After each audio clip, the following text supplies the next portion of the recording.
আসসালামু আলাইকুম সবাইকে। আমি ইসরাফিল সর্দার অভিক। সবাইকে স্কুল ম্যাথমেটিক্স ইউটিউব চ্যানেলে স্বাগতম। আজকে আমরা তোমাদের পদার্থবিজ্ঞান বল, যেটা তৃতীয় অধ্যায়, এটার একটা মোস্ট ইম্পর্টেন্ট টপিক শেষের দিকে সেটা শুরু করতে যাচ্ছি। সেটা হচ্ছে ঘর্ষণ। ঘর্ষণ আমরা এই ক্লাসে মোটামুটি ঘর্ষণের যাবতীয় সবকিছু শিখে ফেলবো। এখন কথা হচ্ছে, এই ঘর্ষণ জিনিসটা যদি আমি তোমাদেরকে বুঝাইতে চাই, আমার শুরু করতে হবে নিউটনের সূত্র থেকে। আর একটু রিকোয়েস্ট করছি, একটু ধৈর্য ধরে ভিডিওটা দেখো, তোমরা ঘর্ষণের সবকিছু শিখে যাবে, একদম ভালোভাবে শিখতে পারবে। এখন দেখো নিউটনের যে প্রথম সূত্রটা, নিউটনের প্রথম সূত্র, নিউটনের প্রথম সূত্র কি বলেছেন সেই সূত্রে? সেই সূত্রে বলা ছিল যে বাহ্যিক বল যদি আমরা প্রয়োগ না করি তাহলে স্থির বস্তু চিরকাল স্থির থাকে, আর গতিশীল বস্তু চিরকাল গতিশীল থাকবে। আচ্ছা, স্থির বস্তুটা না, তুমি একটু গতিশীল বস্তুটা নিয়ে একটু চিন্তা করো। যে ধরো এটা একটা বস্তু, নিউটন তার সূত্রে বলে গেছেন এই বস্তুটা যদি গতিশীল হয় একটা সার্টেন ভেলোসিটিতে বা একটা নির্দিষ্ট বেগে, ও যদি গতিশীল হয় তাহলে চিরকাল গতিশীল থাকবে। এটা কি হবে? চিরকাল গতিশীল থাকবে। আমি যদি কোনো এক্সটার্নাল ফোর্স বা বাহ্যিক বল যদি না দিই, বাহ্যিক বল না দিলে, বাহ্যিক বল না দিলে চিরকাল কি থাকবে বলতো? গতিশীল থাকবে। বেগেরও কোনো পরিবর্তন হবে না, ওই বেগেই, যেই বেগে গতিশীল, কথার কথা আমি বললাম যে এটা 20 মিটার পার সেকেন্ড বেগে গতিশীল, তাহলে ওই বেগেই গতিশীল থাকবে, বেগ কমবে না বাড়বে না, যা আছে তাই থাকবে, তাই না? বাহ্যিক বল না দিলে চিরকাল গতিশীল থাকবে। এটা হচ্ছে নিউটনের প্রথম সূত্র। হ্যাঁ, স্থির বস্তু নিয়ে আলোচনা করছি না, গতিশীলটা নিয়ে আলোচনা করছি। তো এখন তোমাকে যখন আমি শিখালাম গতিশীল বস্তু নিয়ে, তখন তুমি চিন্তা করলে আচ্ছা ঠিক আছে, স্কুল ম্যাথমেটিক্স ইউটিউব চ্যানেলে শিখলা নিউটনের প্রথম সূত্র, দেন তুমি অ্যাপ্লাই করতে গেলা যে এখানে একটা টেবিল, এই টেবিলে তুমি কি করলা, এখানে একটা মার্বেল নিলা বা একটা বল নিলা, দেন তুমি এটাকে একটু টোক্কা দিলা। কি দিলা? এখানে একটু টোক্কা দিলা, অর্থাৎ তুমি ওর মধ্যে একটু বেগ সঞ্চারণ করার জন্য, মানে বেগ আনার জন্য তুমি ওর উপর বল প্রয়োগ করলা। অর্থাৎ দেখো তুমি ওকে গতিশীল করলা, সোজা ভাষায় ধরো কথার কথা 20 মিটার পার সেকেন্ড বেগে গতিশীল করলা।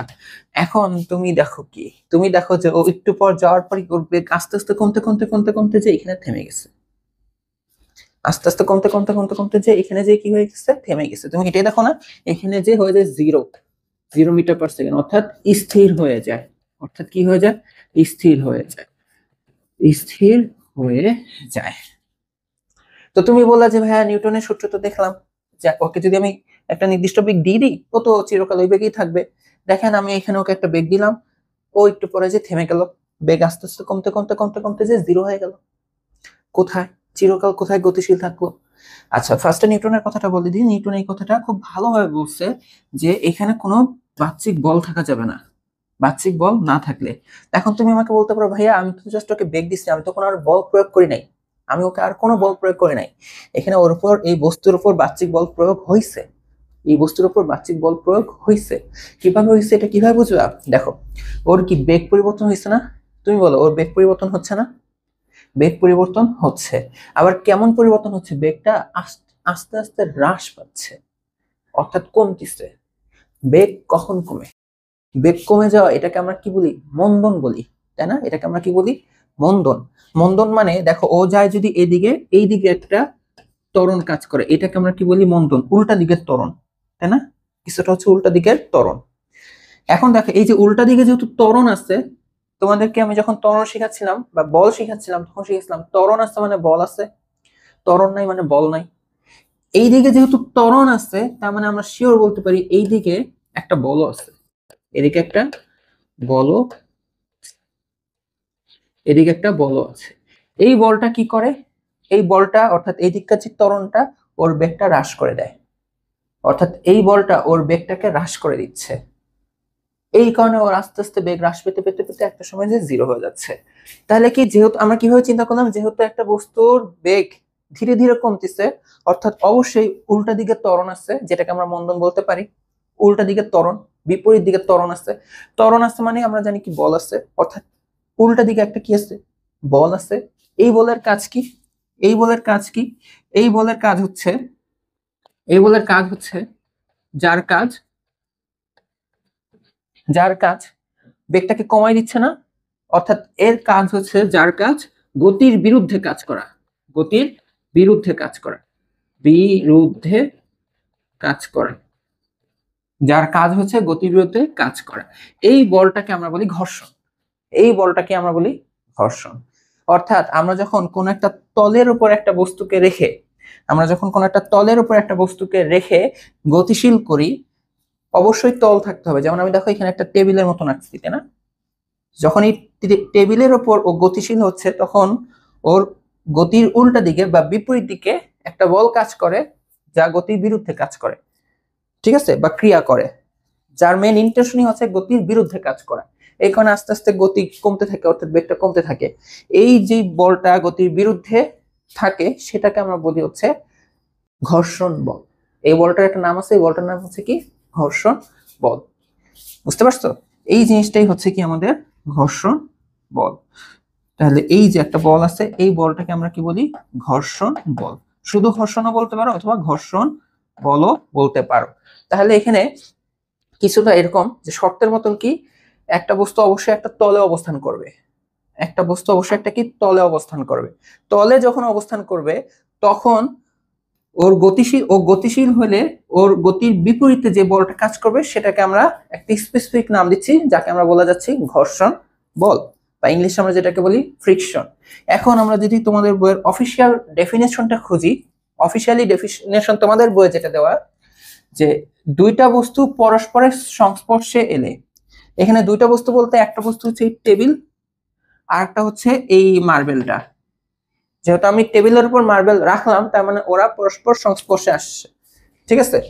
দুইটা বস্তু পরস্পর সংস্পর্শে এলে, এই দেখো সংস্পর্শে আসতেই হবে, সংস্পর্শে আসতেই হবে। তখন একটা যদি আরেকটার উপর চলতে চাইলে, দেখো আমাদের এই টেবিলের উপর এই মার্বেলটা যখন চলা শুরু করলো, চলতে চাইলে যে বল গতিকে বাধা দেয়, যে বল গতিটাকে কি করতেছে? বাধা দিচ্ছে।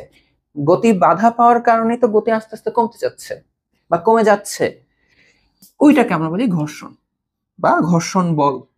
ওইটাকে আমরা কি বলি? ঘর্ষণ বা ঘর্ষণ বল। আর এটার সবসময় কাজ হচ্ছে কি? এটা সবসময় গতির বিপরীত দিকে কাজ করে, এটা সবসময় গতির বিপরীত দিকে কাজ করে। ধরে নাও এটা হচ্ছে একটা টেবিল, এই টেবিলের উপর এইখানে ধরো একটা বস্তু, আর ও হচ্ছে এইদিকে গতিশীল। দেখো ওরা সংস্পর্শে আছে না? কি আছে? সংস্পর্শে। সংস্পর্শে কিন্তু থাকতে হবে, সংস্পর্শে থাকতে হবে, এটাও বলে দিচ্ছি কেন সংস্পর্শে থাকতে হবে।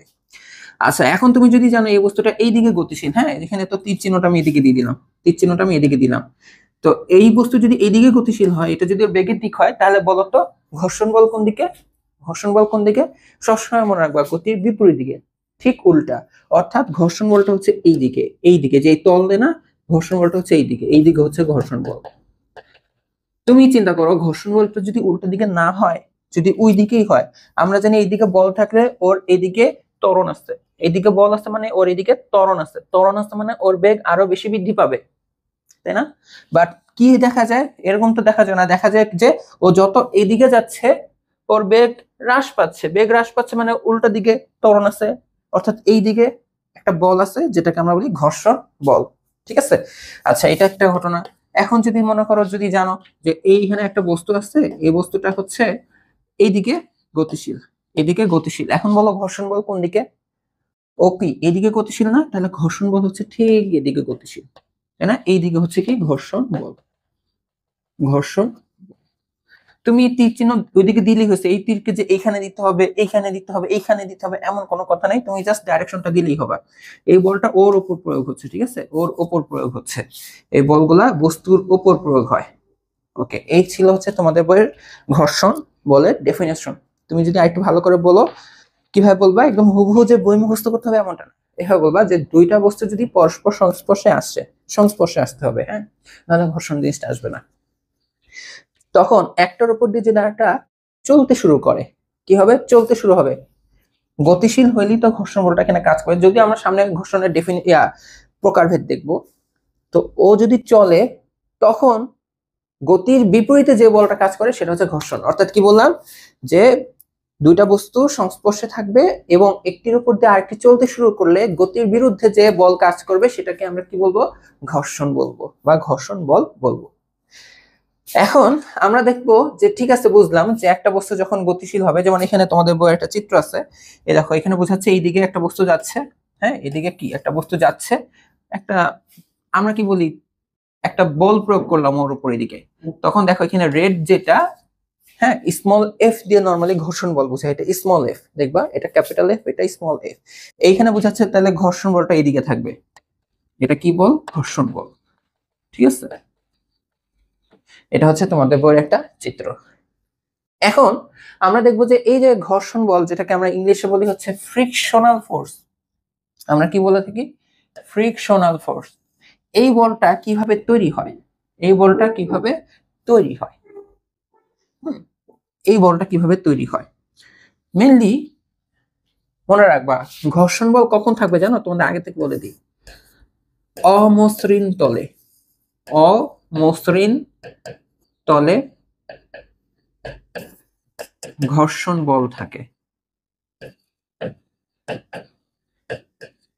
এই যে দেখো এইখানে যে উদাহরণটা আমি দিচ্ছিলাম যে একটা মার্বেল টেবিলের উপর দিয়ে গড়িয়ে চলছে, তো আমরা যখন একটা টেবিল দেখি, দেখলে অনেকটা ফ্ল্যাট লাগে, ফ্ল্যাট মানে একদম সমতল, তাই না, উঁচা নিচা উঁচা নিচা আমরা দেখি না। তুমি যদি অনেক শক্তিশালী ম্যাগনিফাইং গ্লাস বা অনুবীক্ষণ যন্ত্র যাই বলো না কেন যদি নাও, তাহলে দেখবা কি এই যে আমরা যেটাকে একদম সমতল দেখি, টেবিলের যে পৃষ্ঠটা, সেটাতেও আসলে কি থাকে, এরকম খাঁজ কাটা খাঁজ কাটা খাঁজ কাটা থাকে, বুঝতে পারছো।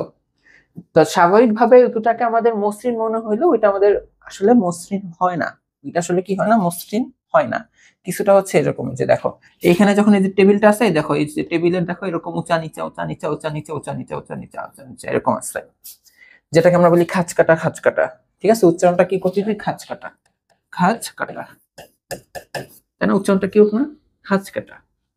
আচ্ছা, ঠিক একইভাবে যেই মার্বেল বলো বা বস্তু বলো, যেটাকে দেখো এরকম একদম মনে হচ্ছে আর স্ট্রেট লাইন, তাই না, যে দেখো মনে হচ্ছে আর স্ট্রেট লাইন, বাট তুমি যদি ভালো করে অবজার্ভ করো, তাহলে ওই বস্তুটা নিজেও দেখো এখানে, ওই বস্তুটাকে নিজেও দেখবা ও নিজেও এরকম খাঁজ কাটা খাঁজ কাটা খাঁজ কাটা খাঁজ কাটা খাঁজ কাটা খাঁজ কাটা, বুঝতে পারলে।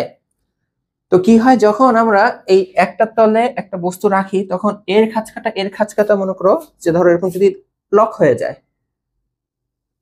তখনই হচ্ছে ঘর্ষণ বল উৎপন্ন হয়, বুঝতে পারছো। ধরো এই যে এই খাঁজ কাটা, এই যে এটা, আর এই হচ্ছে আমার এই টেবিলের খাঁজ কাটা, এরা যদি রাখার কারণে ওরা যদি লক হয়ে যায়, তখনই কি হয়, ওদের গতির বিরুদ্ধে যেহেতু লেগে গেছে, তখনই কি হয়, ঘর্ষণ বলটা উৎপন্ন হয়।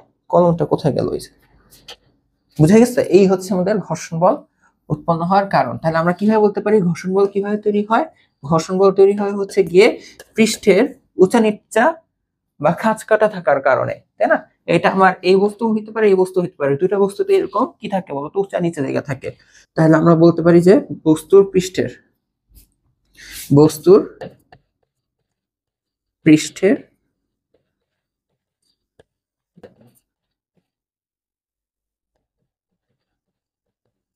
উঁচা নিচা খাদ বা খাঁজ কাটার কারণে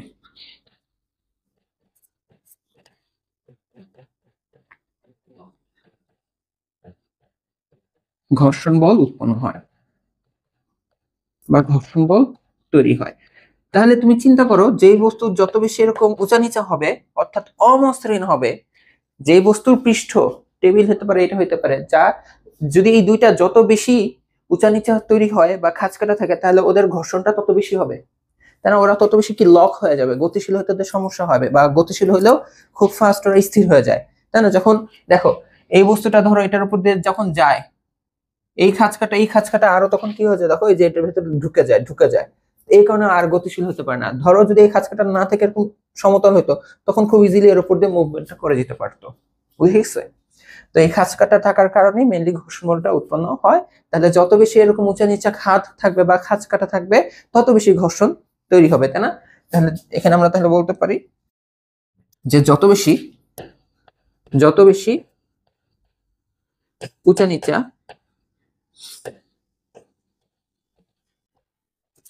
বা খাঁজ কাটা থাকবে,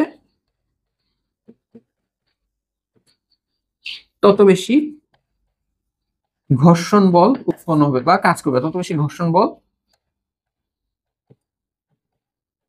কাজ করবে, ঠিক আছে। আচ্ছা, আর একটা জিনিস যেটা হচ্ছে, ধরে নাও এখন এই বস্তুটা আছে, এখন এই বস্তুটার উপর আমি কি করলাম, আর একটা ভারী বস্তু চাপাই দিলাম। কথাটা বুঝো, ও যখন ওর সংস্পর্শে আসছে তখন ধরো তো অলরেডি ওর কিছু অংশ অংশ এরকম অমসৃণ, যেটা মানে অরুচা নিচা অরুচি নিচে এরকম লক হয়ে গেছে, ঠিক আছে। এখন কি করলাম, আমি আরেকটু এক্সট্রা ভর চাপাই দিলাম। ভর চাপাই দেওয়ার কারণে কি হবে, এই যে এই নীল বস্তুটা ও কি হবে, আরেকটু ঢুকে যাবে, তাই না, আরেকটু ঢুকে যাবে।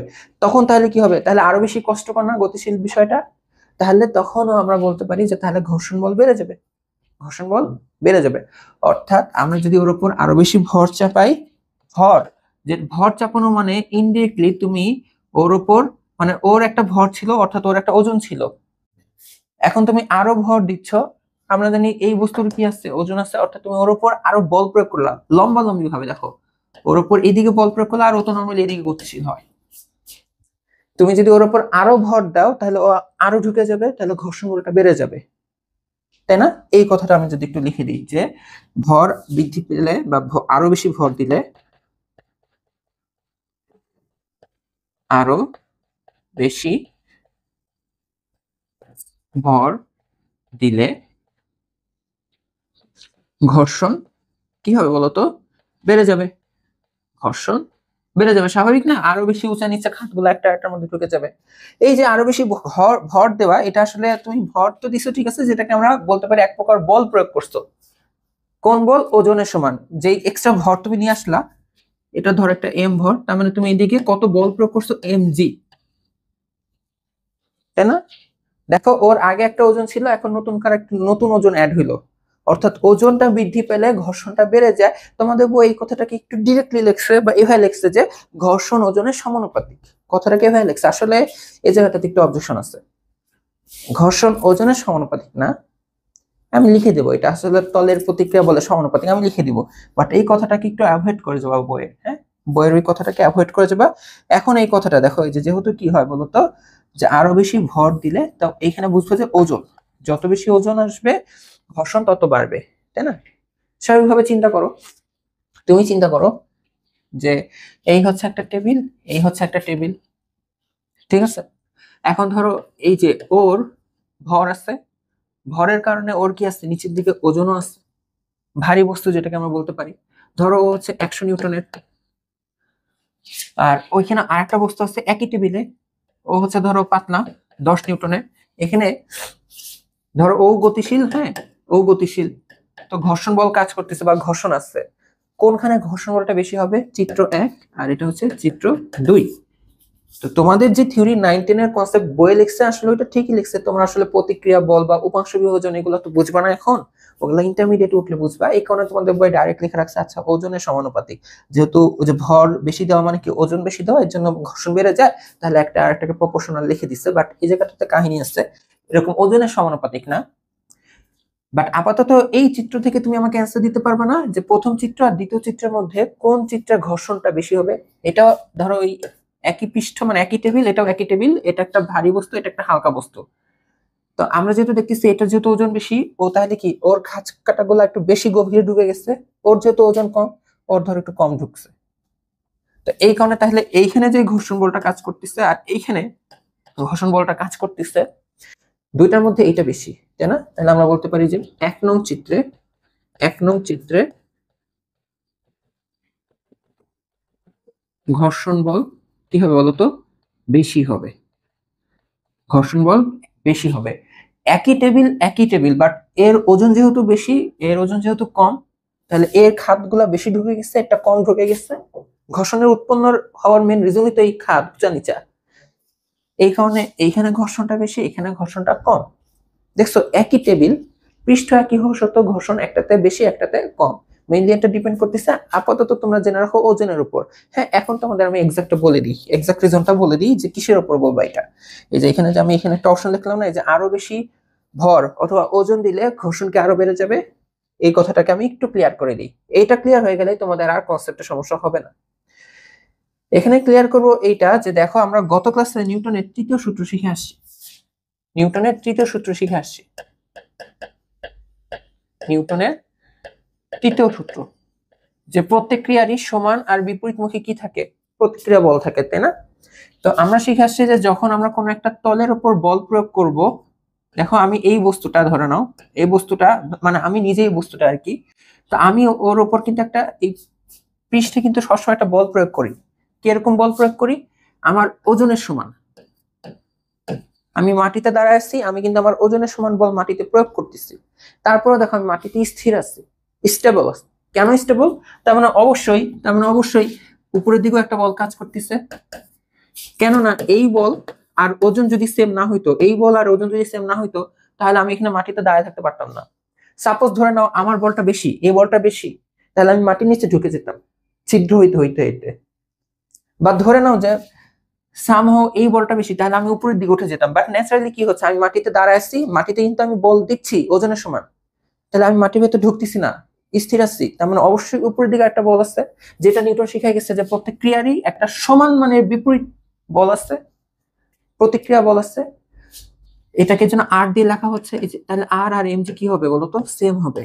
আর আর এম জি কি হবে, সেম হবে। এই আরটাকে আমরা বলি তলের প্রতিক্রিয়া বল, তলের প্রতিক্রিয়া বল। ঠিক আছে, এই আরটাকে আমরা কি বলি, তলের প্রতিক্রিয়া বল। ঠিক আছে, এই আরটা হচ্ছে গিয়ে তলের প্রতিক্রিয়া বল। তো এখন তুমি আমাকে বলো যে আমি একটা সিনারিও যে দিলাম এখানে, যে ধরো এখানে এই মাটি, হ্যাঁ, এই বস্তুটার ওজন হচ্ছে 100 নিউটন, তাহলে ওর প্রতিক্রিয়া বলের মান কত বলতো? ওর প্রতিক্রিয়া বলের মান হবে হচ্ছে এই যে আর না, অবশ্যই তাহলে প্রতিক্রিয়া বল, প্রতিক্রিয়া বল এটা ডেফিনেটলি হবে 100 নিউটন। আচ্ছা, তারপর আমি আর একটা উদাহরণ দিলাম যে 10 নিউটনের, তাই না? যে দেখো 10 নিউটন মানে ও এদিকে কত বল দিচ্ছে, 10 নিউটন, ওর ওজনটা 10 নিউটন, তাহলে ওর অবশ্যই একটা প্রতিক্রিয়া বল আছে, ঠিক লম্বালম্বি হবে, তাই না? এই তলের ঠিক লম্ব ভাবে হয়। মনে রাখবা প্রতিক্রিয়া বল তলের ঠিক লম্ব ভাবে হবে, এটা যে তল না, তলের লম্ব দিকে হবে সবসময়। এইখানে দেখো প্রতিক্রিয়া বল, প্রতিক্রিয়া বল এই আর এইখানে হবে 10 নিউটন, তাই না? অর্থাৎ ওজনের সমানই, অর্থাৎ ওজনের সমানই।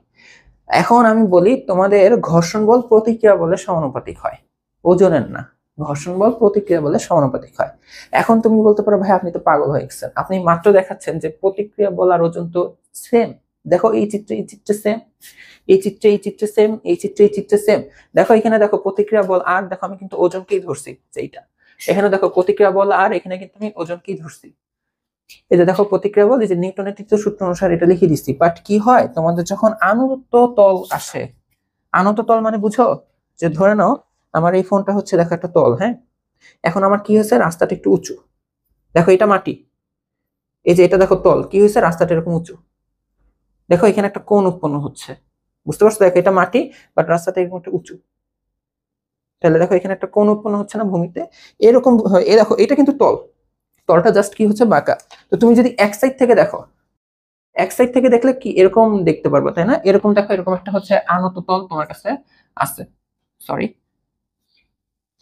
এখানে তোমার কাছে হচ্ছে এরকম একটা আনত তল আছে। এ দেখো এই হচ্ছে তোমার এদিক দিয়ে হচ্ছে একটা বস্তু গড়াবে বা নামবে, বুঝতে পারছো? এখানে একটা কি আছে, কোণ উৎপন্ন হয়েছে। এই ঘটনাগুলোতে প্রতিক্রিয়া বল আর ওজন সেম হয় না, এখানে প্রতিক্রিয়া বল আর ওজন সেম হয় না। কেন হয় না এটা আসলে তোমাদের এখন বুঝার কথা না, তোমরা উপাংশ বিভাজন বা ভেক্টরের কনসেপ্ট শিখো নাই, তাও আমি একটু বলে দিই, তোমার বুঝতে হবে না এখান থেকে। তুমি দেখো, দেখো এখানে ধরে নাও একটা বস্তু আছে, ঠিক আছে, এখানে একটা বস্তু আছে, আচ্ছা ভালো কথা, এখানে একটা বস্তু আছে, তাহলে ওর কি আছে, খাড়া নিচের দিকে ওজন আছে না, খাড়া নিচের দিকে কি আছে, ওজন আছে।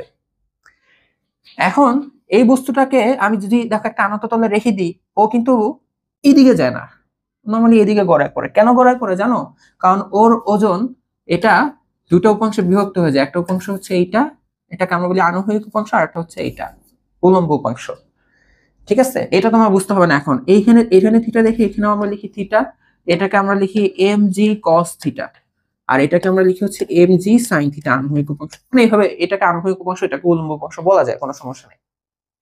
এখন দেখো এই বস্তুটা এই তলের উপর, দেখো আমাদের তল কিন্তু এইটা, নট এইটা, আমাদের তল কিন্তু এইটা। এই বস্তুটা এই তলের উপর এম জি কস থিটা বল প্রয়োগ করতেছে, ওজনের সমান বল প্রয়োগ করতেছে না। এই বস্তুটা কিন্তু এই সিচুয়েশনে এবার তলের ভেতর, মানে তলের মধ্যে এই বলটা প্রয়োগ দিচ্ছে, কেন? ওর কাছে রাস্তাটা এরকমই সোজা, ওর কাছে কিন্তু এটাই মাটি, ও মাটিতে এবার এই বল প্রয়োগ করতেছে, বুঝছো, নট এইটা। এই চিত্রগুলাতে এই প্রতিক্রিয়া বল আর ওজন সেম ছিল, প্রতিক্রিয়া বল ওজন সেম ছিল। বা তুমি যদি বলো এই বস্তুটা এই তলে ওজনের সমান বল প্রয়োগ করছে, এই বস্তুটা এই তলে ওজনের সমান বল প্রয়োগ করছে, তাই না? বা এই বস্তুটা এই তলে ওজনের সমান বল প্রয়োগ করছে, এই ঘটনাতে এই বস্তুটা এই তলে ওজনের একটা অংশ, পুরা ওজন না, ওজনের একটা অংশ প্রয়োগ করতেছে। আবার নিউটন কি বলছেন, নিউটন বলছে কি তলে বিপরীত দিকে একটা প্রতিক্রিয়া বল কাজ করবে। এই যে দেখো এই প্রতিক্রিয়া বল এখন এটা সমান, এই ঘটনাতে আমাদের আর ইকুয়াল টু আসবে হচ্ছে এমজি কস থিটা, আর ইকুয়াল টু হচ্ছে এমজি কস থিটা, বুঝছো? আর ইকুয়াল টু হচ্ছে এমজি কস থিটা, দেখছো? এই ঘটনাগুলোতে আমাদের প্রতিক্রিয়া বল আর ওজন সেম ছিল, প্রতিক্রিয়া বল ওজন সেম ছিল, প্রতিক্রিয়া বল ওজন সেম ছিল। এই ঘটনাতে প্রতিক্রিয়া বল আর ওজন সেম না, তো এখানে তো আর ইকুয়াল টু এমজি হয় না, বুঝে গেছে? প্রতিক্রিয়া বলে আসলে ঘর্ষণ হচ্ছে প্রতিক্রিয়া বলের সমানুপাতিক হয়, ঠিক আছে? এই এত কথাবার্তা আমি কেন বললাম, এই একটা ঘটনা মনে রাখার জন্য। ঘর্ষণ বল হচ্ছে তলের প্রতিক্রিয়া বলের সমানুপাতিক, ঘর্ষণ বল তলের প্রতিক্রিয়া বলের সমানুপাতিক, ঠিক আছে?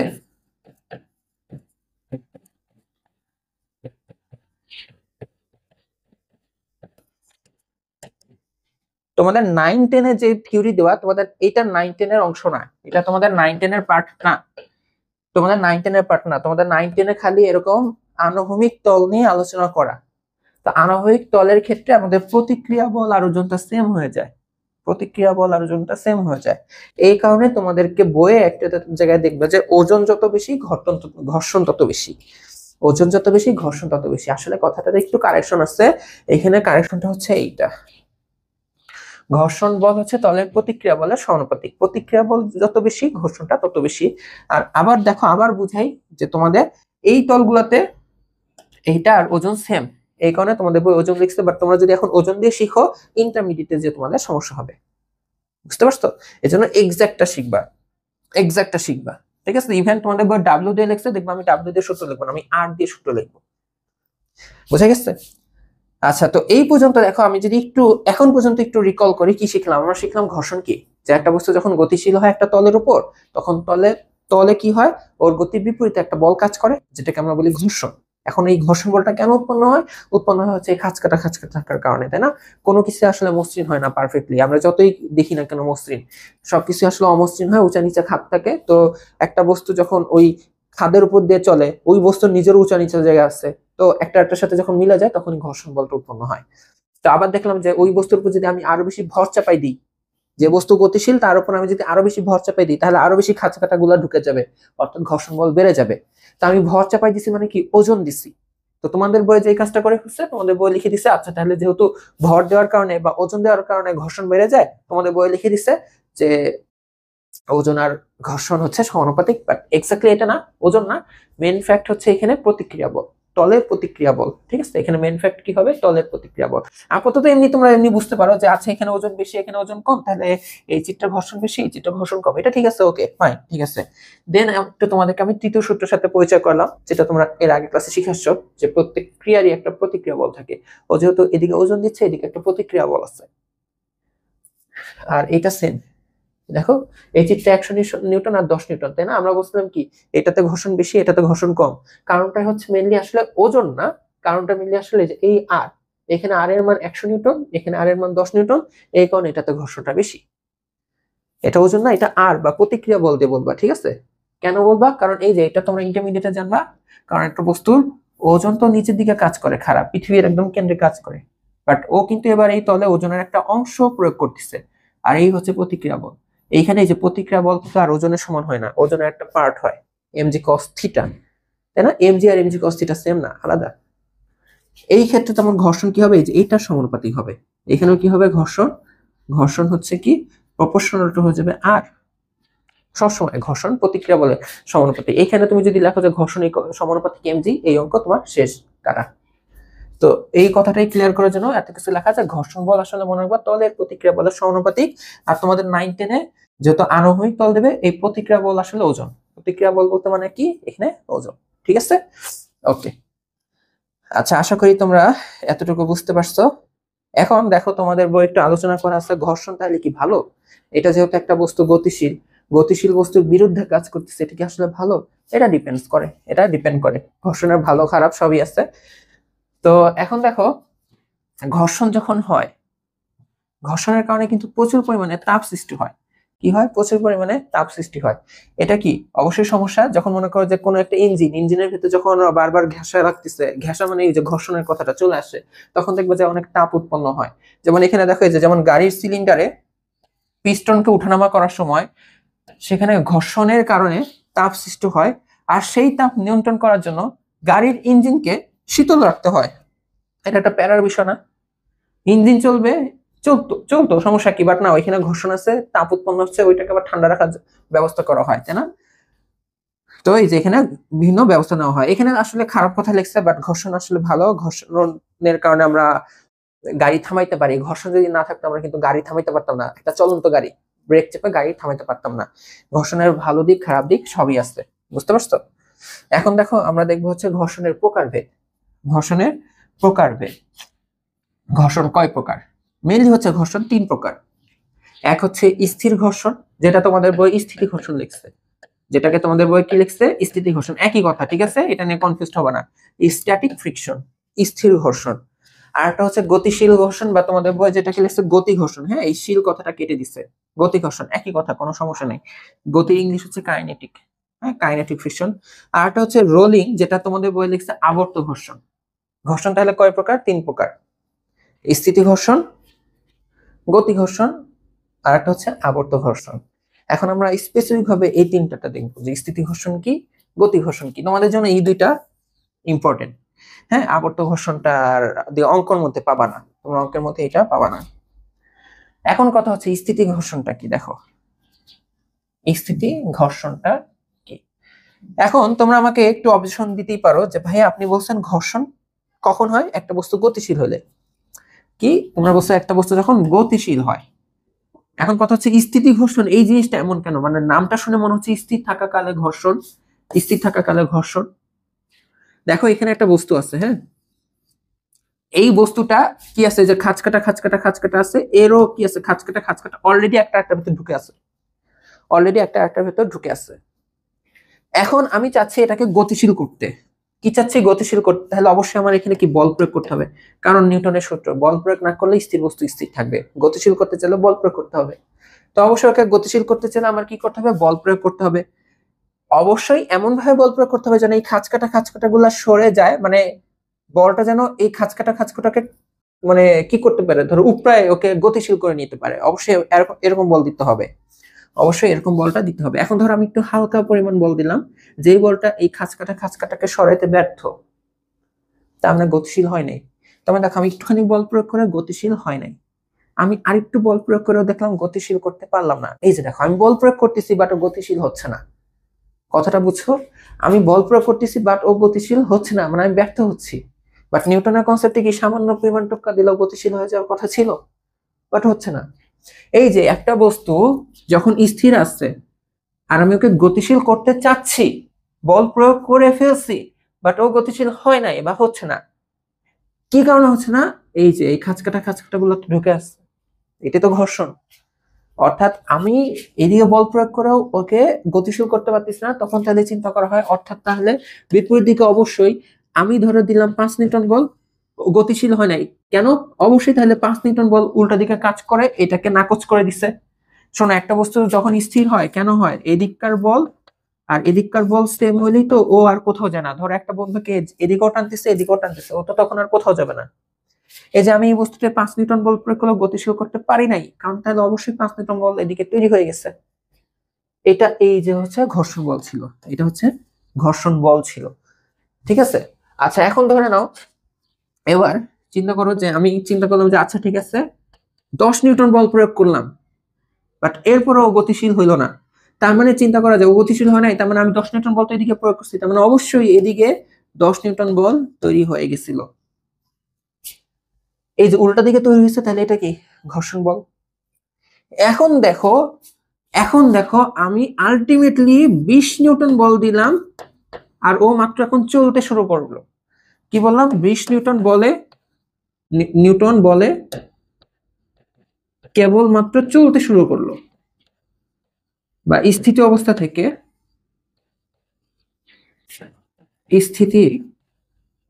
থেকে গতিশীল হওয়ার উপক্রম হলো। উপক্রম মানে কি, মাত্র শুরু হবে, ঠিক আছে, মানে হয়ে গেছে, মানে অলমোস্ট হয়ে গেছে গতিশীল, মানে এখন 20 নিউটনে হয়ে গেছে, তাই না? অর্থাৎ তার মানে দেখো, আমি তখন 5 দিছি, ঘর্ষণ আমাকে 5 ফেরত দিচ্ছে, ফাইট করছে আমার সাথে, এই কারণে ও গতিশীল হয় নাই। আমি যখন 10 দিছি, ও আমাকে 10 ফেরত দিতে পারছে, অর্থাৎ ফাইট করে ও বস্তুটাকে স্থির রাখছে। এখন আমি যখন 20 দিছি, ও অলমোস্ট 20 দিয়ে দিছে, বাট ও 20-এর বেশি আর দিতে পারবে না। এর কারণে আমি যদি এখন 20-এর থেকে সামান্য বেশি বল দিয়ে ফেলি, ও তখন গতিশীল হয়ে যাবে। এখানে বলা হয়েছে 20 নিউটন বলে ও গতিশীল হওয়ার উপক্রম হয়।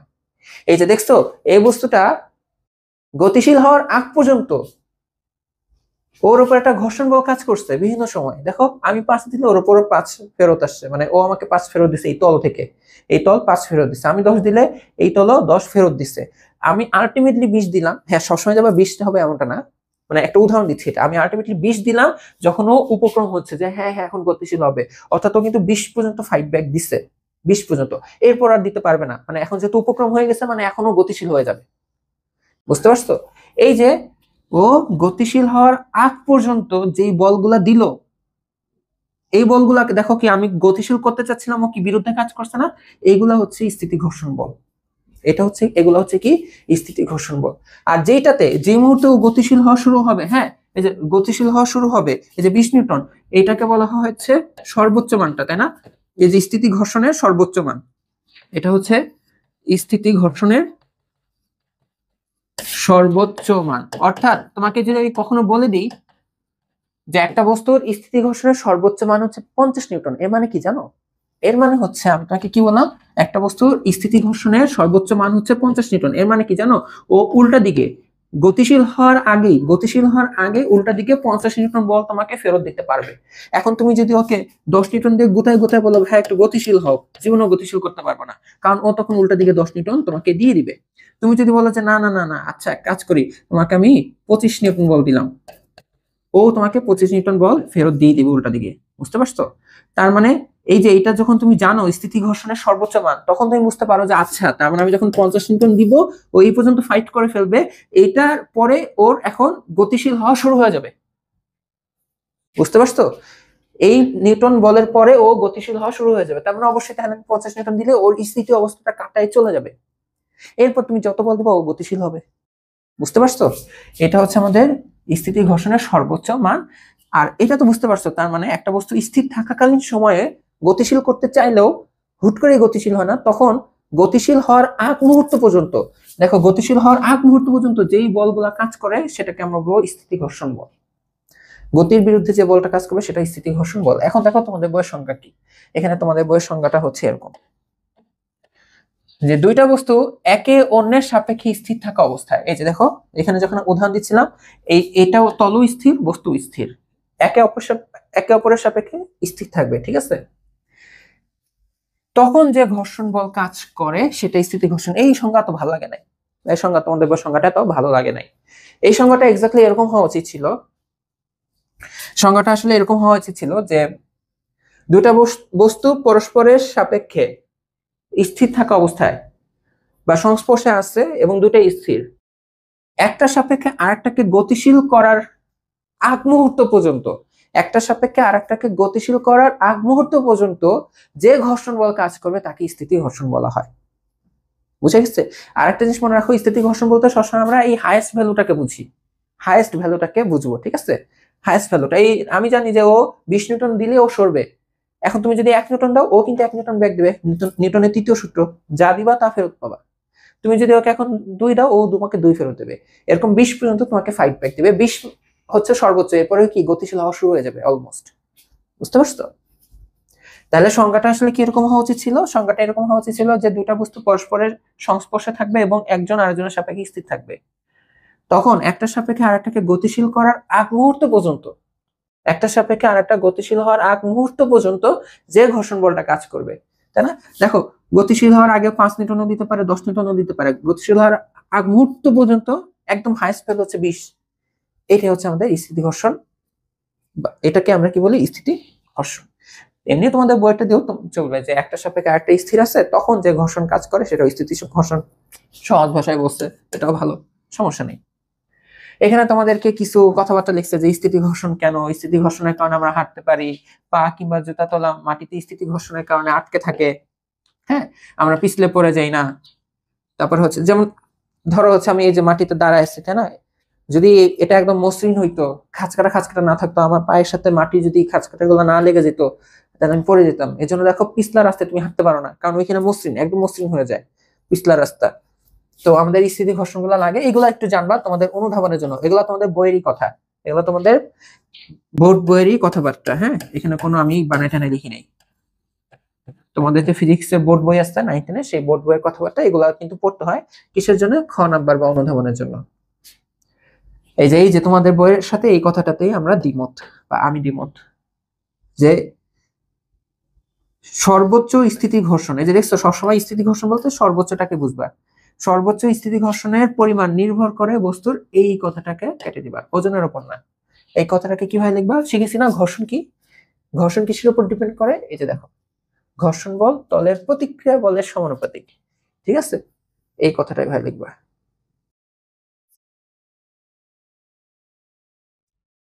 এই যে স্থিতি ঘর্ষণ, এখানে স্থিতি হোক গতি হোক একই, ঠিক আছে, সমস্যা নাই।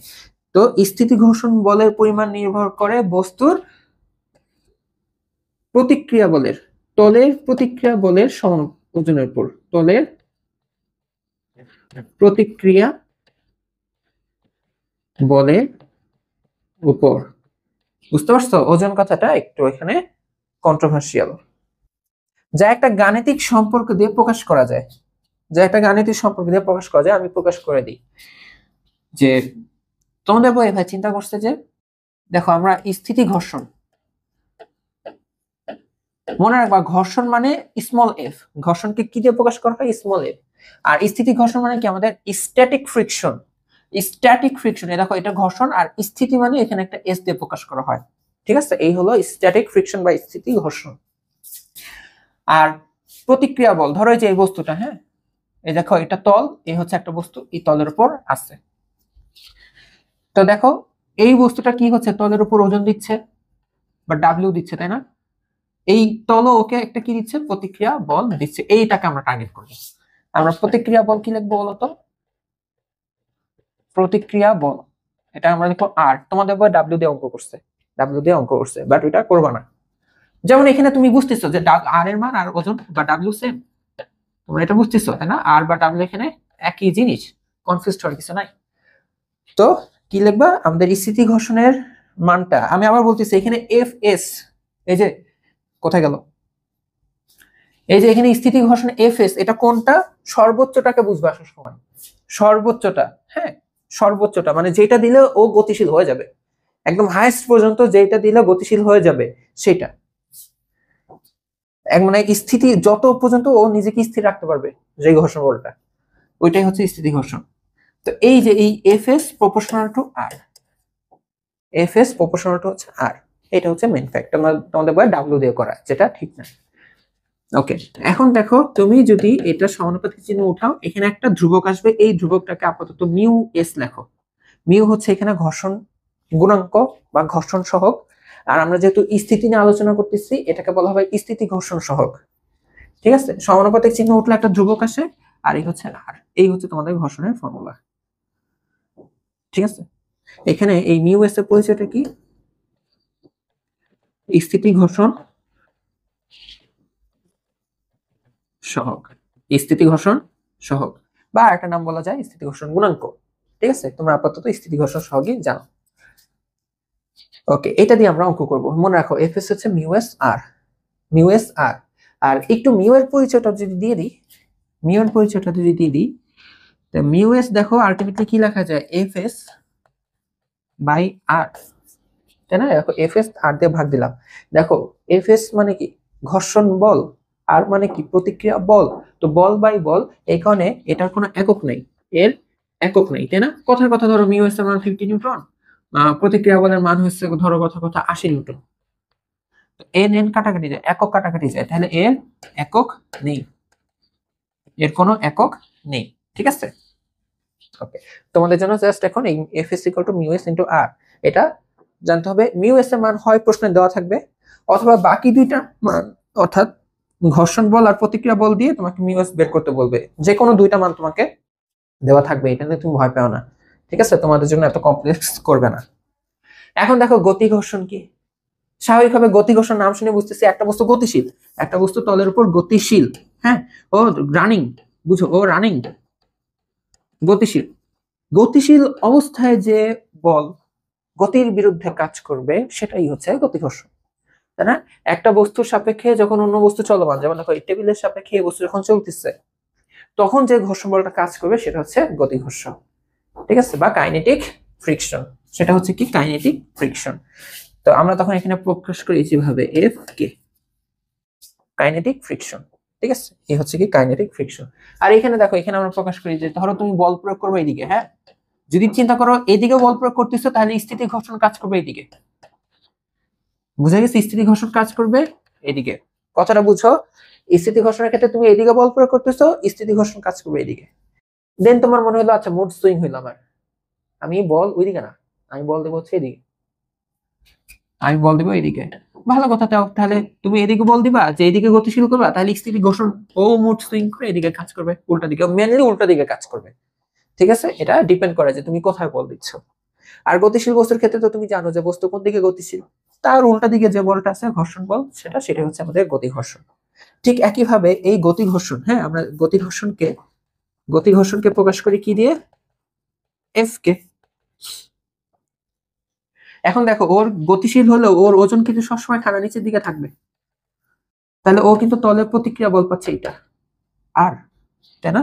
ও কিন্তু একটা কি পাচ্ছে বলতো, প্রতিক্রিয়া বল পাবেই, যেটাকে আমি বলি আর, বা আমরা আর দিয়ে প্রকাশ করি, না, এটা হচ্ছে বস্তু গতিশীল।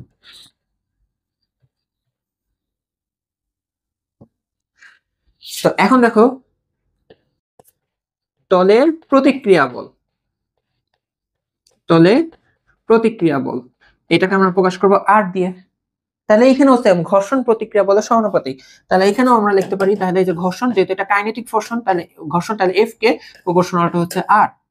এখন দেখো, আমরা যদি সমানুপাতিক চিহ্ন ওঠাই, এখানে একটা ধ্রুবক আসবে, এই ধ্রুবকটাকে আমরা লিখবো মিউ কে, এই ধ্রুবকটাকে আমরা কি লিখবো, মিউ কে। বুঝতে পারছো? এই মিউকের নাম কি? মিউকের নাম হচ্ছে গতি ঘর্ষণ গুণাঙ্ক। এটার নাম হচ্ছে কি, গতি ঘর্ষণ গুণাঙ্ক। ঠিক আছে, এটার নাম কি, গতি ঘর্ষণ গুণাঙ্ক। অ্যাজ ইউজুয়াল এটারও কোনো একক নাই, এটারও কোনো একক নাই। বুঝে গেছে? এখন তোমাদেরকে একটা কোশ্চেন করি। কোশ্চেনটা হচ্ছে এমন, দেখি তোমরা একটু ভেবে চিন্তে একটু অ্যান্সার দাও, ফিল করে অ্যান্সার দিতে হবে, অ্যান্সারটা দিতে হবে ফিল করে। তোমাদেরকে আমি জিজ্ঞাসা করলাম যে আচ্ছা, স্থিতি ঘর্ষণ আর গতি ঘর্ষণের মধ্যে, গতি ঘর্ষণের মধ্যে কোন ঘর্ষণ বলের মান, কোন ঘর্ষণ বলের মান বেশি? এটা অ্যান্সার কি দিতে পারবা? স্থিতি ঘর্ষণ আর গতি ঘর্ষণের মধ্যে কোন ঘর্ষণ বলের মানটা বেশি হয়? এটার কিন্তু অ্যান্সার হচ্ছে গিয়ে আমাদের স্থিতি ঘর্ষণ বলের মান বেশি, ওই যে সর্বোচ্চ মানটা। ঠিক আছে, স্থিতি ঘর্ষণ বলের মান বেশি। তোমাদেরকে এটা একটা এক্সাম্পল দেখাই। যখন ধরো প্যাডেল আলা রিক্সা, মানে পায়ে চালিত রিক্সা, যখন রিক্সাওয়ালা মামা রিক্সা টান দেয়, দেখবো যে প্রথম একটা দুইটা প্যাডেল দিতে তার কষ্ট হয়। তুমি ধরো 2-3 জন মিলে রিক্সা বসছো, তার দেখবে প্রথম প্যাডেল দিতে কষ্ট হয়। কারণ হচ্ছে গিয়ে এই যে যখন এই বস্তুটা সাপোজ তলের সাথে যে খাঁচকাটা আছে, তখন হচ্ছে কি আমরা জানি কি, ওর খাঁচকাটা মানে ওর কিন্তু একটা চাহিদা আছে যে না, আমাকে এত নিউটন বল দিলে আমি গতিশীল হব, যেটাকে আমরা বলি স্থিতি ঘর্ষণের সর্বোচ্চ মান, যেটাকে আমরা কি বলি, স্থিতি ঘর্ষণের সর্বোচ্চ মান বা এফএস। আমরা তখন কি করি, এরকম বল প্রয়োগ করি। এখন যখন আমরা এই গতি স্থিতি ঘর্ষণের সর্বোচ্চ মান দিয়ে ফেলি, তখন কি হয়ে যায়, ও চলার উপক্রম হয়ে যায়, ও ও তখন চলার কি হয়ে যায়, চলার উপক্রম হয়ে যায়। তখন দেখবা যে রিক্সাওয়ালা মামা একটা দুইটা প্যাডেল দেওয়ার পরে রিক্সা যখন ফ্লুয়েন্টলি চলা শুরু করে তখন তার কিন্তু প্রথমবারের মতো কষ্ট হয় না। বুঝতে পারছো? এখন দেখো প্রথমে রিক্সা স্থির ছিল, তার অনেক কষ্ট হচ্ছিল, কারণ হচ্ছে কি স্থিতি ঘর্ষণ বলের মানটা বেশি ছিল। এরপর যখন গতিশীল হয়ে গেছে, ধরো এই বলটা এটাকে কাটায়, ও এখন গতিশীল হয়ে গেছে। গতিশীল হয়ে গেলে কি হয় জানি, যে গতিশীল হয়ে গেলে আবার উল্টা দিকে ঘর্ষণ বল কাজ করে। দেখবা রিক্সা চালানো কিন্তু আগের থেকে কম কষ্টে রিক্সাটা চালাতে পারতেছে। একবার গতিশীল হয়ে গেলে কিন্তু কম কষ্টে চালাতে পারতেছে, কারণ এই যে এফ কে এর মান এফ এস এর তুলনায় কম, স্থিতি ঘর্ষণ বলের থেকে গতি ঘর্ষণ বলের মানটা কম। এটা তোমাদের প্র্যাকটিক্যাল লাইফের এক্সপেরিমেন্ট হিসেবে মনে রাখতে পারো যে কোনো কাজ শুরু করা কঠিন, কোনো কাজ শুরু করা কঠিন, অনেক বাধা আসছে, একটু শুরু করো, কাজটা শুরু করার পর ফ্লুয়েন্টলি কাজটা সম্পূর্ণ হইতে থাকে। এটা কিন্তু তোমাদের বাস্তব জীবনেও আসে। বুঝতে পারছো? তাহলে হচ্ছে আমরা এভাবে বলতে পারি যে আমাদের এফ এস এর মান সবসময় এফ কে থেকে বড় হয়। আবার দেখো এফ কে আর ইউ কে সমানুপাতিক, তাই না? যেহেতু যে পাশাপাশি, ঠিক একইভাবে আমাদের যে মিউ এস এর মানও কিন্তু কি হবে বলতো, মিউ কে থেকে বেশি হবে। যেহেতু এইটা এটার থেকে বেশি, এটা থেকে এটা বেশি, তাহলে মিউ কে থেকে মিউ এস ও বেশি। তোমাদের এত কিছু এখানে এত অবজার্ভ না করাও চলবে, তোমাদের যেহেতু 9-10 এত বেশি বইয়ে কিন্তু আলোচনা নাই, বাট তাও তোমাদের এগুলা দেখাই দিচ্ছি, এমসিকিউ এর ম্যাথে আসতেই পারে। বুঝে গেছে? আচ্ছা এখন দেখো আবর্ত ঘর্ষণ। আবর্ত কথাটা দিয়ে কি বুঝো? আবর্ত কথাটা দিয়ে কি বুঝো? আবর্ত কথাটা দিয়ে মেনলি বুঝে হচ্ছে কোনো কিছু গড়ায় চলা, ঠিক আছে, ঘুরতে ঘুরতে যাওয়া এরকম। তো আমাদের যদি একটা তলের উপর দিয়ে কোনো একটা বস্তু, একটা তলের উপর দিয়ে কোনো একটা বস্তু যখন গড়িয়ে বা ঘুরতে ঘুরতে চলে তখন যে ঘর্ষণ থাকে সেটা হচ্ছে আবর্ত ঘর্ষণ। আমরা এতক্ষণ পর্যন্ত যেগুলো নিয়ে আলোচনা করতেছিলাম এগুলো হচ্ছে কিভাবে বলা হয়, ওদি ঘেসে ঘেসে যাচ্ছিল বা ছেঁচড়ায় যাচ্ছিল, মানে জাস্ট এই যে ধরো হচ্ছে যে বাক্স, হ্যাঁ, এটা এইভাবে যাচ্ছিল এতক্ষণ যে এক্সাম্পল গুলো দিচ্ছিলাম, হ্যাঁ, এই যে গতিশীল আর আগ পর্যন্ত স্থিতি ঘর্ষণ কাজ করতেছে। দেখো আমি কিন্তু বল প্রয়োগ করতেছি, যে নড়তেছে না, অর্থাৎ স্থিতি ঘর্ষণ এই একবার গতিশীল হওয়ার পরে তারপর হচ্ছে কি গতি ঘর্ষণ কাজ করতেছে, এইগুলা ছিল। বাট এখন যদি মনে করি এটা গোল চাকা হয় আর এটা যদি এরকম গড়াইতে গড়াইতে যায়, তখন গতির বিরুদ্ধে যেটা কাজ করে সেটা হচ্ছে কি আবর্ত ঘর্ষণ। তো তোমরা দেখবে যে আমি প্রায় হচ্ছে কিছু চিত্র আঁকতেছিলাম আজকে শুরুর দিকে চিত্রগুলো ছিল যে মার্বেল টাইপের, হ্যাঁ, এই যে মার্বেল টাইপের, এই যে আমি চিত্র আঁকতেছিলাম, এই যেগুলো ছিল হচ্ছে আবর্ত ঘর্ষণ ছিল। বুঝতে পারছো? এই যে এইটা ছিল হচ্ছে আবর্ত ঘর্ষণ। আচ্ছা আশা করি তোমরা জিনিসটা বুঝতে পারছো। এখন তোমাদের বই একটা টপিক লেখা, কোথায় গেল, তোমাদের বই একটা টপিক লেখা, টপিকটার নাম কি লেখা জানো? টপিকটার নাম লেখা হচ্ছে ঢালু তলে, এটাও লেখা না, লিখছে যে এই যে মিউ এর মান বের করা, এই যে আমরা যে এফ যখন লিখতেছিলাম, এফ এস কি লিখতেছিলাম, মিউ এস আর, অথবা এফ কে, এটা মিউ কে আর, তোমরা লিখে রাখো এটার উচ্চারণ হচ্ছে মিউ, ঠিক আছে, এটা উচ্চারণ হচ্ছে মিউ, এটা বিড়াল লাগছে। আচ্ছা ঠিক আছে, এটা উচ্চারণটা হচ্ছে মিউ। ওকে, এখন এটার মান কিভাবে বের করতে পারি আবার আমরা একটা, মানে আমরা কিভাবে, এখানে দেখো এটা ধরো একটা বই, তোমাদের বইয়ের একটা চিত্র, এই বইয়ের ওপর দেখো আমি একটা ম্যাথের বাক্স রাখছি ভেতরে বালু দিয়ে। এখন আমি এই বইটাকে উঁচা করতেছি, উঁচা করে দিলাম, তো উঁচা করে দিলে কি হবে, ম্যাথের বাক্সটা পড়বে, নিচে গোড়ায় পড়বে, তাই না? তো এটাকে যদি আমরা এক পাশ থেকে দেখি তাহলে দেখতে হবে কিছুটা এরকম টাইপের। দেখো এখানে একটা সমকোণী ত্রিভুজের মতো উৎপন্ন হচ্ছে, দেখো এখানে একটা কোণ উৎপন্ন হচ্ছে, এইগুলাকে আমরা বলি ঢালু তল। এই যে দেখছো, এই যে এই তলে কিন্তু এই যে ম্যাথের বাক্সটা, এই যে ম্যাথের বাক্সটা এই বাঁকা তলে, এইখানে এই কোণটাকে আমরা বলি আনত কোণ। বুঝতে পারছো? এই টাইপের যখন এখানে দেখো তল যদি এখানে কোণ উৎপন্ন করে, এই তলটাকে আমরা কি বলি, এটাকে আমরা বলি আনত তল। কি বলি মনে রাখবা, এটাকে বলা হয় আনত তল। এই থিটাটাকে আমরা কি বলি, এই থিটাটাকে আমরা বলে থাকি আনত কোণ। আনত কোণ, তল কত কোণে আছে, তল কোণ উৎপন্ন করে এখানে। তো এখানে কি হয়, এই টপিকটা তোমাদের ইন্টারমিডিয়েটের টপিক, আমি আবার বলতেছি এখানে যা হয় এই টপিকটা তোমাদের ইন্টারমিডিয়েটের টপিক। তোমাদের বইয়ে দেখবা যে বাংলা ভাষা দিয়ে ভরে রাখছে, এরকম একটা বক্সের মাধ্যমে বাংলা ভাষা দিয়ে দিয়ে দিয়ে দিয়ে লাস্ট মেন লাইনটা লিখে দিচ্ছে সূত্রটা। বাট সিনারিও এটা কি হয় আমি যদি একটু বলি, তোমাদের এটা বুঝতে হবে না, তোমাদের এটা বুঝতে হবে না, তোমরা জাস্ট দেখো, ঠিক আছে, তোমরা জাস্ট দেখো, এটা তোমাদের বুঝতে হবে না। এখানে দেখো এই যে এই খাঁচকাটা খাঁচকাটা আছে, আমরা এখানে ট্রাই করব সর্বোচ্চ স্থিতি ঘর্ষণটা নিয়ে। মানে আমরা তলটাকে দেখো উঁচা যদি করে দিই, তুমি দেখো আমরা যদি আস্তে আস্তে তলটাকে এরকম উঁচা করে দিই, তাহলে ম্যাচের বাক্সটা পড়ে যাওয়ার কথা। মানে আমরা ট্রাই করবো ও কতক্ষণ পর্যন্ত স্থির থাকে, কতক্ষণ পর্যন্ত ও এই বাক্সটার মধ্যে এখানে কি থাকে, স্থির থাকে পড়ে যাওয়ার আগ মুহূর্ত পর্যন্ত। দেখো আমি আস্তে আস্তে করে উঁচা করতেছি, যে এই একটা পাশ কি করতেছি, উঁচা করতেছি, ও কিন্তু এরকম বাঁকা হচ্ছে। একটা সময় এমন হবে যে উঁচু করলে ঠাস করে নিচে পড়ে যাবে, ওই নিচে পড়ার আগ মুহূর্ত পর্যন্ত। এখন আমরা জানি ওই আগ মুহূর্ত পর্যন্ত মানে কি, ও তাহলে গতিশীল হওয়ার উপক্রম হয়ে গেছে, প্রায় গতিশীল হওয়ার উপক্রম হয়ে গেছে। গতিশীল কোন দিকে হবে তুমি বলো? ও কি এদিকে গতিশীল হবে? না, ও গতিশীল হবে নিচে, ও গতিশীল হবে হচ্ছে নিচের দিকে। কেন এদিকে গতিশীল হবে? কারণটা হচ্ছে আমাদের এখানে দেখো ওই ওজনটা কাজ করে সবসময় নিচের দিকে, এমজি, ও একটা ওজন কাজ করে এমজি নিচের দিকে। এখন এটাকে আমরা ফিজিক্সের ভেক্টরের উপাংশ বিভাজনের কনসেপ্টে দুটো ভাগে ভাগ চিন্তা করতে পারি, একটা হচ্ছে এইটা আর একটা হচ্ছে এইটা। এই ভাগ করাটা তোমরা এখন বুঝবা না, খালি দেখো এটাকে লেখা হয় এমজি কস থিটা আর এটাকে লেখা হয় এমজি সাইন থিটা। থিটা কারণ এইটা থিটা হইলে এই যে এই কোণটাও থিটা হয়। আপাতত তোমরা এটা বুঝবা না।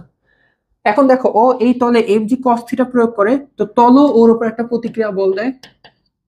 এখানে আমরা লিখতে পারি এই প্রতিক্রিয়া বল আর তলের উপর প্রয়োগকৃত বল দুটো সেম, অর্থাৎ আর ইকুয়ালস টু হচ্ছে এমজি কস থিটা।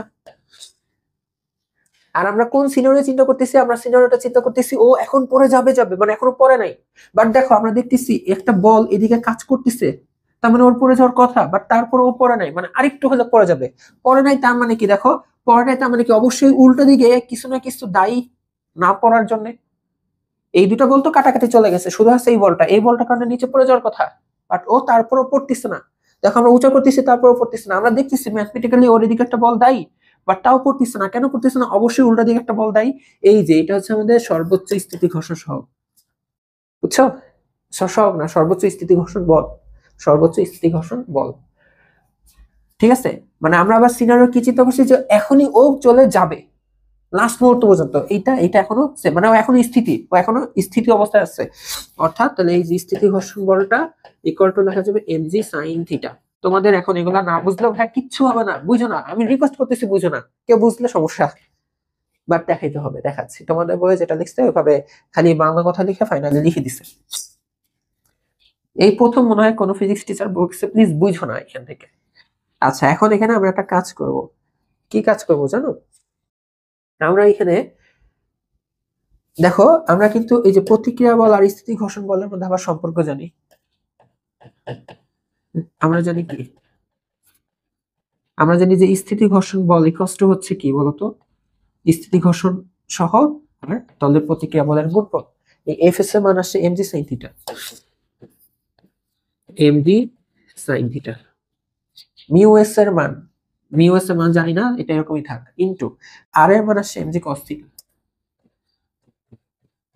তো ভালো করে তাকায় দেখো, এই পাশে এম, এই পাশে এম, ওই পাশে গেলে ভাগ হয়ে কাটাকাটি যাবে, এই পাশে জি, এই পাশে জি, ভাগ হয়ে কাটাকাটি যাবে। তাহলে শুধুমাত্র তোমার কাছে থাকবে হচ্ছে সাইন থিটা, এই হচ্ছে মিউ এস, আর এই হচ্ছে কি কস থিটা। তাহলে খেয়াল করো, মিউ এস লেখা যাবে sine theta by cos theta, তাহলে এটা লেখা যায় ট্যান থিটা। এইটা তোমাদের বই ফাইনালি লিখে দিচ্ছে, ঠিক আছে, এটা তোমাদের বই লিখে দিচ্ছে। এই থিটাটা হচ্ছে আনত কোণ। আনত কোণ বলতে এই যে তল মাটির সাথে, এটা তো আমাদের মাটি, তাই না? এখন মাটির সাথে কত কোণে আছে যে থিটাটা, ওই আনত কোণ যদি জানো তাহলে তুমি ওই তলের ঘর্ষণ গুণাঙ্ক বের করতে পারো। তাহলে তুমি ওই তলের কি বের করতে পারো? ঘর্ষণ গুণাঙ্ক, যে mu S tan theta, mu S equal to কি হবে? Tan theta. ঠিক আছে, তো আমাদের ঘর্ষণ গুণাঙ্ক জানলে আমরা তাহলে অনেক অঙ্কে আমরা ইউজ করতে পারি যে এফ এস। ধরো তুমি মিউ এস এর মান তোমাকে বলে দিচ্ছে একটা তল 30 ডিগ্রি আনত কোণে আছে, তার মানে তুমি ওর মিউ এস এর মান জানো। কিভাবে? যে মিউ এস এর মান এখানে বসাই দিবা। মিউ এস মানে স্থিতি ঘর্ষণ গুণাঙ্ক হবে হচ্ছে tan 30 ডিগ্রি, অর্থাৎ 1/√3। তো যখন তুমি যে ঘর্ষণ অঙ্ক করবা, এফ এস হচ্ছে মিউ এস, আর এই যে মিউ এস এর মান তুমি এটা ইউজ করবা, বুঝে গেছো? এগুলো আমরা দেখবো, এগুলো আমরা সামনে দেখবো, ম্যাথমেটিক্যাল পার্ট। তো আমি যদি আজকে ছিল পুরো ঘর্ষণের থিওরি, আজকে ছিল পুরোটাই ঘর্ষণের থিওরি। নেক্সট দিন ডাইরেক্ট ম্যাথ হবে। কিন্তু প্রথম জিনিস কি মনে রাখবা, আমাদের ঘর্ষণের ক্ষেত্রে মনে রাখবা স্থিতি ঘর্ষণ বল কিভাবে বের করা লাগবে, এটা বের করা লাগবে মিউ এস ইন্টু আর, একটাই ফর্মুলা। তোমাদের গতি ঘর্ষণ বল কিভাবে বের করবা, মিউ কে ইনটু আর। তোমাদের জন্য যদি আনুভূমিক তল হয়, অর্থাৎ এরকম কোণ উৎপন্ন করা নাই, আনুভূমিক তল হলে আমাদের যে ওজন আর প্রতিক্রিয়া বলটা সেম হয়ে যায়, তাহলে তোমাদের কাছে আর নিয়ে প্যারা খাওয়ার কোনো বিষয় থাকে না। ঠিক আছে, এই আর নিয়ে তোমরা কোনো প্যারা খাবা না, কারণ তোমাদের আনত তল দিয়ে অঙ্ক দিবে না। আর সামহাও যদি কোনো আনত তল দিয়ে দেয়, তাহলে তোমাদের জন্য খালি এই একটা সূত্রই থাকবে যে মিউ এস কিভাবে বের করবা। মিউ এস হবে হচ্ছে কি ওই কোণের ট্যান অনুপাত, ওই কোণের ট্যান অনুপাত। এতটুকু পর্যন্ত হচ্ছে থিওরি। আর ঘর্ষণ কোথায় কাজ করবে, গতির বিপরীতে। তুমি একটা বস্তু স্থির আছে, ওকে এদিকে গতিশীল করতে চাচ্ছ, স্থিতি ঘর্ষণ এদিকে কাজ করবে। একটা বস্তু গতিশীল হচ্ছে এইদিকে, গতি ঘর্ষণ এদিকে কাজ করবে। নেক্সট দিন আমি কিন্তু অঙ্ক করবো, কোনো থিওরিটিক্যাল কথাবার্তা বলবো না। ঠিক আছে, নেক্সট দিনের পরে দেখবা চ্যাপ্টার শেষ হয়ে যাবে।